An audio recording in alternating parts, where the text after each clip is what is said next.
Hello friends, welcome back to my channel your blogger friend Paramita. আশা করি তোমরা সবাই সুস্থ আছো, ভালো আছো। আমি ভালোই আছি। 19 জানুয়ারি সানডে সবাই মিলে একটু এনজয় করার জন্য ইভিনিংয়ে বাড়ির ছাদে পিঠে উৎসব মতো করা হয়েছিল। বেশি কেউ না, সব নিজেদের বাড়ির লোকই। আর একটাই পিঠে বানানো হয়েছিল, যেটা সরা পিঠে বা কাচ্চি পোড়া পিঠে, অনেকে অনেক কিছুই বলে। তো তোমরা দেখতেই পেলে স্টার্টিংয়ে আমার হাজব্যান্ড চালের গুঁড়ো করছিল হামানদিস্তাতে। তার কারণ মা প্রতি বছরই এই পিঠেটা বানান নিজে হাতে, এইভাবে হামানদিস্তাতে চালের গুঁড়ো করে নেন। তো এইবার যেহেতু সবার শরীর ভালো না, কেউই ওই অতটা করতে পারবে না, এই ভেবে ঠিক করা হয়েছিল মিক্সিতে গুঁড়ো করে নেওয়া হবে। সেই মতো প্ল্যানিং করে চাল ভিজিয়ে শুকিয়েও নেওয়া হয়েছিল। কিন্তু এমনই সিচুয়েশান ছিল, সেই দিনই সারাদিন আমাদের এখানে লাইট ছিল না। লাইনের কোনো প্রবলেমের জন্য কাজ চলছিল।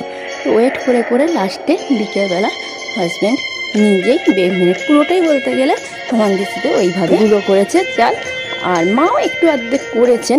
আমি করতে গেছিলাম কিন্তু পারিনি, আমার প্রচণ্ড ঘাড়ের যন্ত্রণা হচ্ছিল। হামানদিস্তাতে গুঁড়ো করার পর চালনিতে চেলে নেওয়ার পর যে দানা দানা যেগুলো ছিল সেগুলো আবার আমি শিলে বেটে দিয়েছি। তো যাই হোক, এইভাবে কমপ্লিট করা হয়েছে। আর তোমরা বলতেই পারো যে চালের গুঁড়ো মার্কেট থেকে কিনে এনে কেন করেনি, তার কারণ মা একবার করেছিলেন ট্রাই, তাতে ভালো হয়নি, তাই রিস্ক নেওয়া হয়নি। আর তোমরা দেখতেই পাচ্ছ মানে যখন পিঠে বানানো হচ্ছে, মা, দুই দিদি, তিনজনে মিলেই করেছে। বেশিরভাগটা মা করেছেন আর ছদ্দি করেছে, কিন্তু আমি করিনি একদমই। তার কারণ হলো আমি উনুনে রান্নাবান্না পারি না। তো যদি করতে গিয়ে খারাপ হয়ে যায়, পুড়ে যায়, তাহলে কেউ খেতে পারবে না, এই ভেবেই আমি আর যাইনি। হ্যাঁ, গ্যাসে হলে নিশ্চয়ই ট্রাই করতাম। তো যাই হোক, এই পিঠে তোমরা কে কে পছন্দ করো বা কে কী নামে জানো, কমেন্টস বক্সে অবশ্যই জানিও। আর আজকে আমাদের এই এনজয়মেন্ট যেটুকু আমরা করলাম সেইটাই তোমাদের সঙ্গে শেয়ার করলাম।